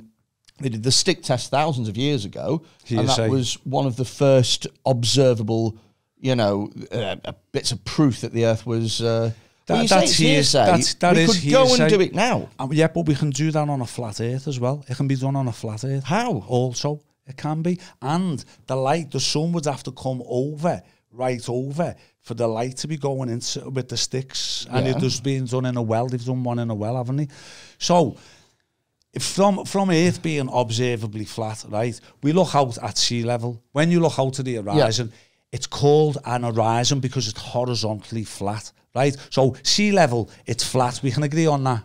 Right. Yeah. Okay. Top of a mountain or a hot air balloon, right? It rises. So yeah, look, if the horizon. But if I think about a boat coming over the horizon, I see the top of the boat, and then I see the main bit of the boat. Do you and know? then I've never once in my life looked out over the sea and went, "Oh, there's the top of a boat." Get off! You see things coming into the horizon all the time. You see things. You don't go on holiday thinking, "Look, there's the top of a boat." This is like a boat. This is like this is like 10 minutes ago. This is like 10 minutes ago when you said the sun and the moon were the same size. You did. And I said, "What about sunsets?" And you both went, "Oh, forget about sunsets. I've never ever been on holiday anywhere in the fucking world and gone, there's the top of a boat. So you've never observed a I've horizon never known working. just, it's never entered me psyche to go, oh, look, there's a boat coming in. I just see a boat and go, oh, You've never been boat. driving somewhere and you see the top of something first, and then you see something, and then you see it bigger, and then you see it bigger as you get closer to it. That just depends on the roads, doesn't it? You could be at the top of a fucking hill coming down going, Like one of the things there, what I've noticed in there, which you can look into it. You see things disappear into the horizon all the time. It's literally a fucking. You don't. It's a language. Well, if I see a boat fucking off, I don't sit there watching it to disappear. I just see a boat and go, oh, there's a boat. And just crack on with me but then it goes. So yeah, but it's all like But at no point does something just disappear. It goes away gradually. You see less and less. What about when the sun sets? You literally your eyes can only see so far, which the point I proved to you earlier. That's called the laws of perspective. Yeah, right? Your eyes can only see so far. I can debunk your shout that the boat goes over the horizon. See that camera there? Yep. Right? If we stand on the boat and we're all from our own eye, the boat's going, it's gone. We've got that on the basic, the bog standard zoom, yeah? Right. We've got it 3 foot off the floor, yeah? Let's say 6 foot off the floor. It goes out. We've got the monitor on the camera, yeah? It's gone out of sight and it's gone over the curvature, and I'd just go zoom in once. I'd magically bring that boat back above the horizon, right? So then we'd wait for it to keep going further, and you go, wait there, it's got a bit more curvature to go over, yeah? It'd go again, it's gone out of sight on the camera. I'd zoom it in once again. I guarantee you it'd bring the boat back into perspective once again, and we can do that times 6. So that's the proof that's out that we get told boats go over the horizon. It doesn't go over the horizon. It goes out to the line of perspective. Right? Now, if we're standing in a corridor, yeah, the nearest doors to left and right are taller, aren't they? And then every door goes littler and littler, and the floor rises and the roof comes down. Like standing in it. That's perspective, vanishing point. It's called a vanishing point. When the sun supposedly goes over the horizon, yeah, that's called a vanish. Everything goes. Any artist will tell you that, right? No, I You'd agree, yeah? Yes. Good, right? So it's called a vanishing point. So let's say we're standing there, loads of lampposts on a big long in a park. The nearest lampposts are closer. They get littler and littler, and they go to the vanishing point. That's what happens with the sun over the horizon. But no, it's a totally different thing. There's a vanishing point is one thing, and the sun going over. It goes little, and goes to vanishing point. On the sun, it is the horizon. The reason that a vanishing point exists is because things are getting further and further and further and further away. So the sun's going further away. But when the sun goes down, it's not going further away because we're orbiting around the sun. Well, that's what you believe. Or according to you, the sun is orbiting around the Earth. An orbit doesn't, an orbit goes round. It doesn't, go further away. It's just moving. You've just said it goes further away and it moves. It goes out of our sight. So let's just say it's going above our head. It's going further away. It's got to hit the horizon at some point and disappear. Right. The sun, even on a flat fucking plane. So that's your answer. Is that your answer? Is that good enough for you? Is that good enough for you? That's how the sun works. So the thing is what I find with this, right, is that I'll throw loads of different things at you where the most reasonable thing that you could believe would be that the Earth's round. However, you come to an alternative conclusion that the Earth isn't round. Yes. But would you agree that there's lots and lots of evidence that point to, but might not conclusively prove in your book, but point to the fact that the Earth is round? I asked you for one before. You didn't really answer it because you said there's too many people could be on lying about it. It wouldn't hold together. So yeah, it's not possible. So you're not saying there's even 1% possible, 100% not possible. And so then I've just told you about a NASA spokesman, a NASA artist who come out speaking to it. But that's not your best personal proof. I said, what's your experience in life to know you live on the exterior of a spinning ball with a curvature on it? You haven't said that or provided that. You just said there's too many people lying. It wouldn't all together. Well, okay, so what's just my best observations is that we can look up at the stars, and the stars change, and the stars move, and constellations move, and there are some constellations that we cannot see. And your response to that was that the stars are in fact painted on top of a massive dome. No, I said they say that all we see is luminaries. But so I would because say, you see something moving in the sky, that proves it's spherical. But I would say, right, that if we had to come to two conclusions, right, one of them was that the Earth is spherical, and the reason that you can't see stars sometimes is because they're on the other side of the Earth and you can't see through the Earth. Yeah. And the other explanation was that there was a giant dome on a disc, and everything was not painted flying on. in space neither, because a lot of people have got that in their head. So let me just say, so it's not flying in space. No, not at all. When you should have done your research on it a little bit before. Well, this is it. I feel like just as I'm getting to a point where I'm like, right, okay, this is it. Yeah. You go, oh, by the way, we're not in space. And I go, oh, amazing. I've had like 10 years of this. Okay. 10 years of it where I think. So because you can and then see, something else just comes out. Is this your best one? Right. Because you can see the stars, and then at some point of the year you can't see them constellations. The stars change and move, and constellations come into, observable, and out again, and it leads us to believe that the ground just stands on us curving away from you. Because we're on a yeah, but that's why I was saying about the height of ignorance thing and that, because you don't know the geocentric model, do you? Well, sorry. Well, you've told me that. Yeah, but I'm saying, so I've got an explanation for that it's going out of the way. The part of the Earth that you're on that goes away. Here's one. Here's just like, when you say the part of the Earth that you're on that goes away. Let's say, is it fair to say what Joe's basically asking? Have you actually seen the curve with your own eyes? But that's our way, like a layman's way of looking at it. Okay, because I haven't. But I haven't seen atoms. No, that's what I'm saying. No, that's just sort of the angle he's going at. You're going. It goes off track. No, but I don't need to observe things with my own eyes in order to accept their existence. That's the angle he's going at. If you've actually seen the curve, but there's loads of things that we don't see and observe with our own eyes that we have to accept.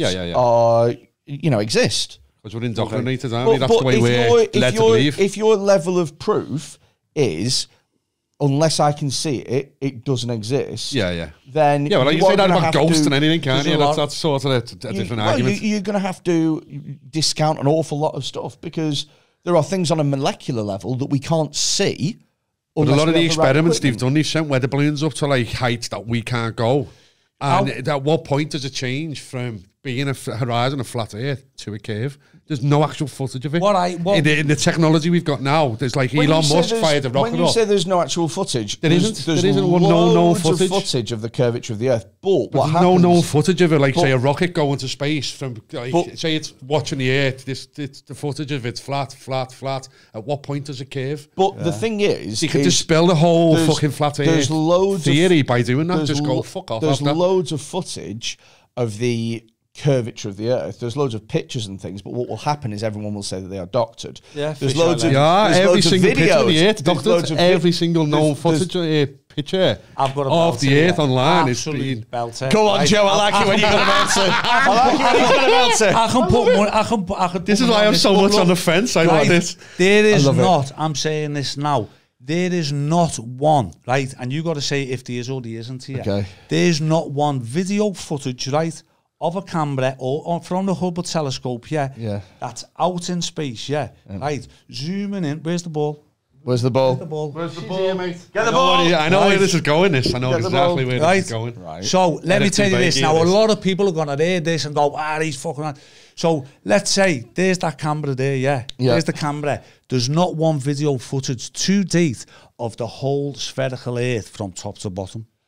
Right. There's no real photographs of it. They're all composites. I've seen loads of photos of photographs. Okay. What would you? So we said they could be doctored. So what would video footage evidence of a whole spherical Earth top to bottom when you can see them doing the walks on the fucking ISS? So but the thing is, though, is see you keep going. Video the thing footage is going on. But going down. Video footage can be doctored.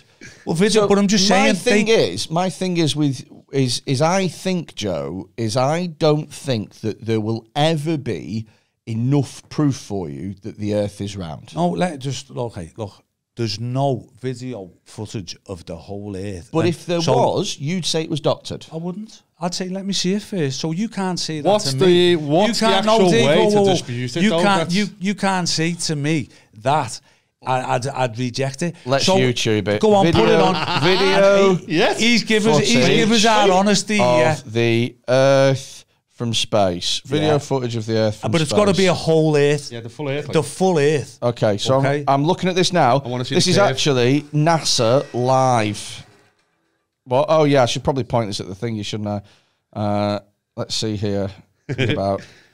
Oh my God, I hate. I've got loads of proofs now that I can reel off. Throw us that ball, man. Right. Okay, so this right now is live footage from space. Okay, is that a full spherical Earth? You can see. So, but why would is you? It? Don't make excuses. Is it a full spherical Earth? It's not. But why would you? That's all to say. Why would you need to see a full spherical Earth? So why is that a full globe spherical Earth? But why is that not enough? Can that be doctored with a bit of black tape in the back of a black thing? Didn't I just say if I get up video, footage, you'll say that it's doctored? You went, I said a full Earth. So let's go back to the question. But couldn't you just doctor a full Earth with some tape in the background? Is the one Avdi? You get me a full spherical Earth. Try again. But you will say it's doctored. You can't tell me what I say before I said it, though, can you? But this is the thing. Is full Earth. He's fucked his snooker because we know these. You know so much.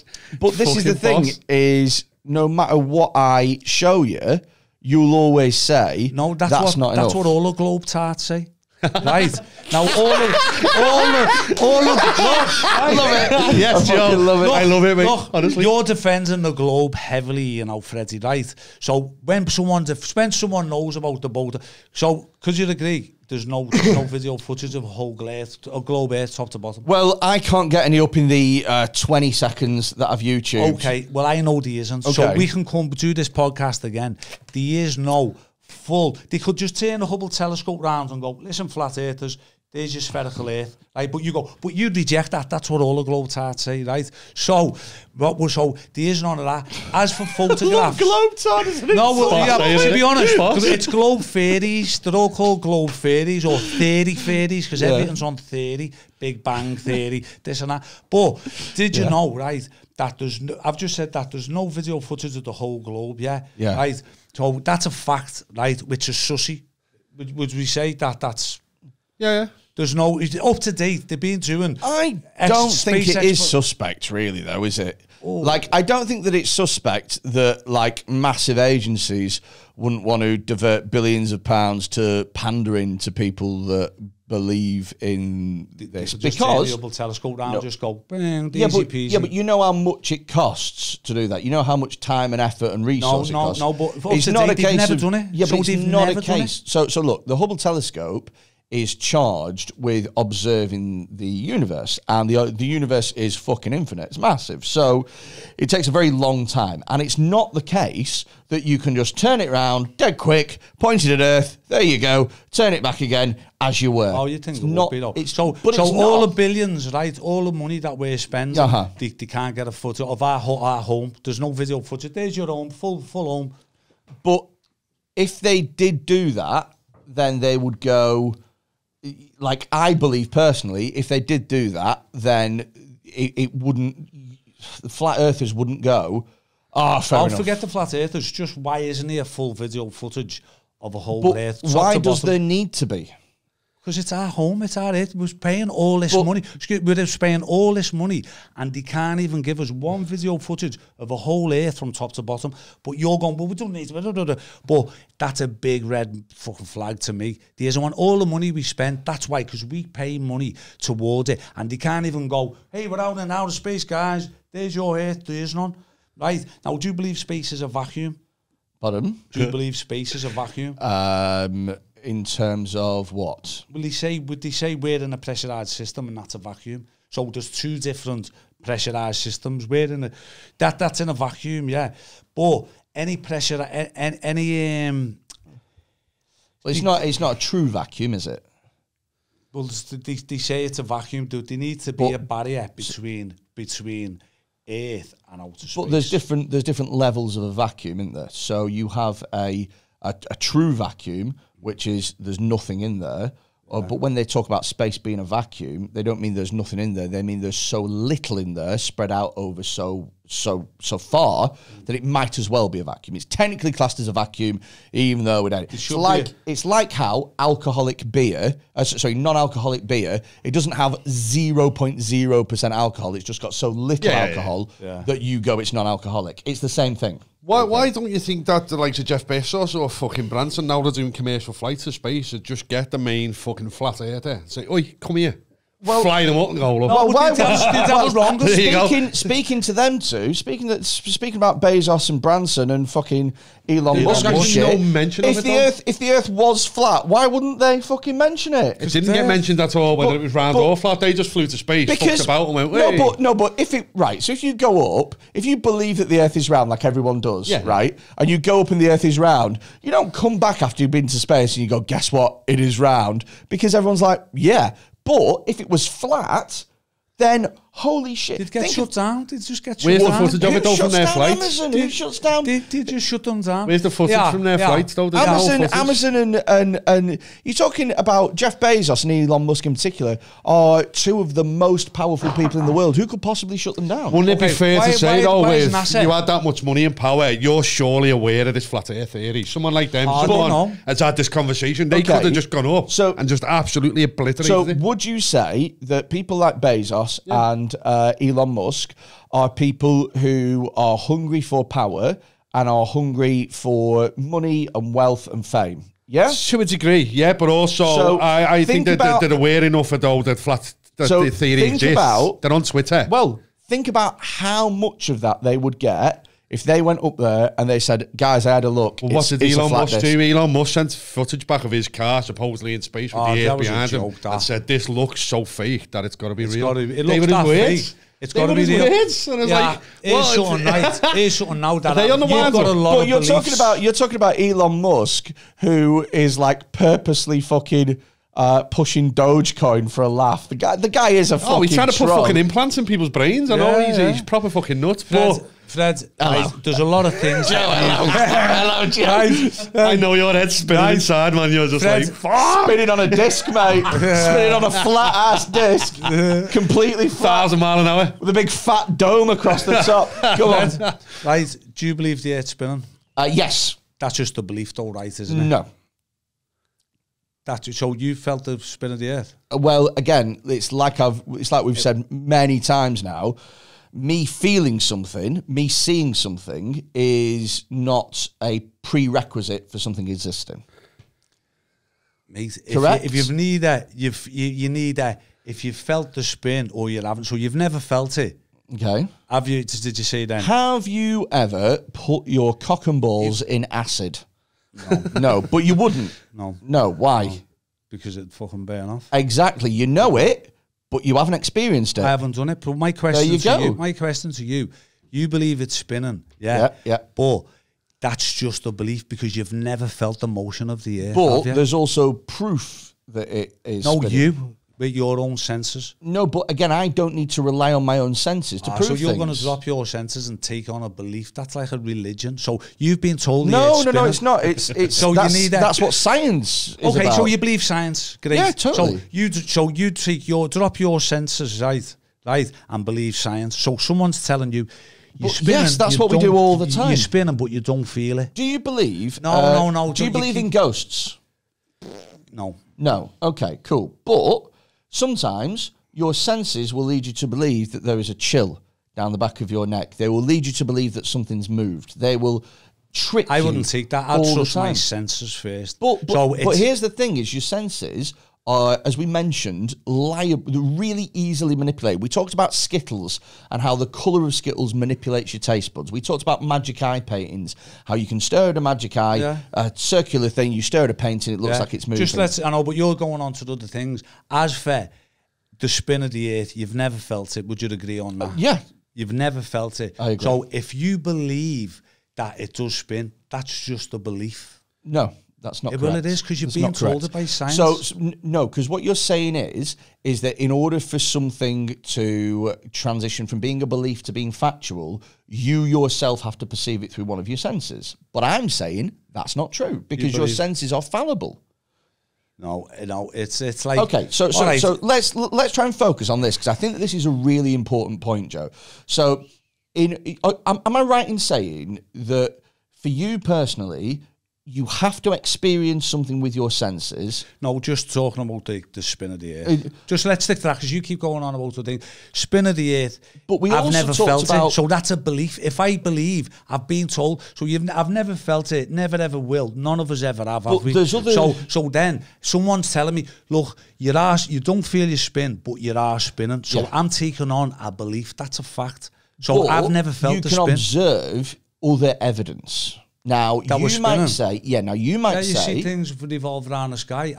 You might say that evidence points to other things, but it's most likely that it points that the Earth is spinning.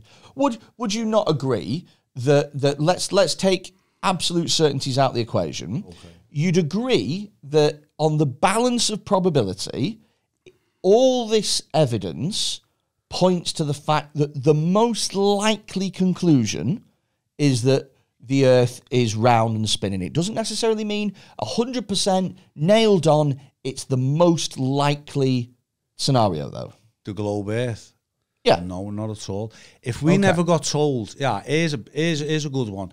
If we never got told and taught and indoctrinated about the globe Earth, and we had no senses at all, and then if we wouldn't think we was on a ball. Well, okay. We wouldn't think the ground was ever spinning. At some point, we were never told and we were never taught, and then somebody figured it out. No, it was. That's what happened. Well, that was my argument, I'll be honest. That's when I started getting red flags about it. And when I was fully invested, I'd go into these groups and then they'd say, all right, they give me facts and I'd say, all right, so let's just say you are right. Yeah. And we are on a flat earth. 100%. What changes in my life? Like, what'll change in my life? Nothing. I'll still do me. He had a brilliant thing before he went, if the Earth was flat, I'd still go on holiday to the same places. No, you would. That was funny. Like, that's when I started red flagging it, because no one could answer me. I'd say, well, what's going to change in my life? It's like, and I'll even ask you, Joe, because I play both sides of it. Say you're right, 100% right now, and it is flat. Everything that we've been told is a lie. What will change? I can't walk out that front door and go. We just do the podcast here and there. You know what I mean? And we just talk about it. Do you know? It just creates just this big division. I want to hit you with a good few things why we're not on a spinning ball. Here's what we're going to do. We are going to cut it now, and we are going to do this on. We're going to do this on Pigoted Extra. So if you have enjoyed this, and honestly, my head is spinning on a flat disc. If you have enjoyed it, then by all means, feel free to subscribe, YouTube, iTunes, Spotify. If you want to actually watch it, because there were some demonstrations and stuff, YouTube is the best place for that, youtube.com/Pigoted. We are going to have a break now. We're going to record Pigoted Extra, which is extra content exclusively for our Patreons. And if you want to listen to that, go on patreon.com/Pigoted. You can sign up from just £3 a month. And for that, you get early access to episodes. You get Pigoted Extra, which is an extra episode on top of what you get every week. You get access to our Discord server, our Telegram, loads of extra content, live Q&A sessions, just a ton of stuff, and you help to promote the podcast as well. So please, if you can, if you enjoy it, make sure that we can make more of these videos by making a small donation of £3 a month or £5 a month or whatever you can, and we'll be able to make more of this great content. Before we go, very quickly, Davey Ash, is there anything that you want to plug? Yeah, you can listen to my podcast if that's all right. Yes. Yeah, Full Metal Street Jacket. Mental health podcast, bit of comedy involved. Joe had our record number of complaints. It's an absolutely brilliant episode. Well, how many complaints did you get? And I mean, like, right, beat it in the comments. Beat it now. He even done a podcast on the arse ends of my podcast without me there, without my voice. So it's going to be part 3 for that. So Joe, is there anything that you'd like to plug, mate? No. Your airline company? DoYoga.com. Science. DoYoga.com. Yeah. DoYoga.com, which is a website dedicated to the Earth being round. Right. Just do yoga. We will see you next week. Thank you for listening. Bye. Bye. This episode of Pigoted is sponsored by Taylor's Toys. Taylor's Toys are a sex toy company. They specialise in doing high-quality sex toys that won't fall apart after 1 or 2 uses. Head over to taylorstoys.co.uk, check out the amazing range that they've got on offer, and if you use the discount code PIGOTED at checkout, you get yourself 10% off on all products. Taylor's Toys. Spice things up in the bedroom. Thank me later.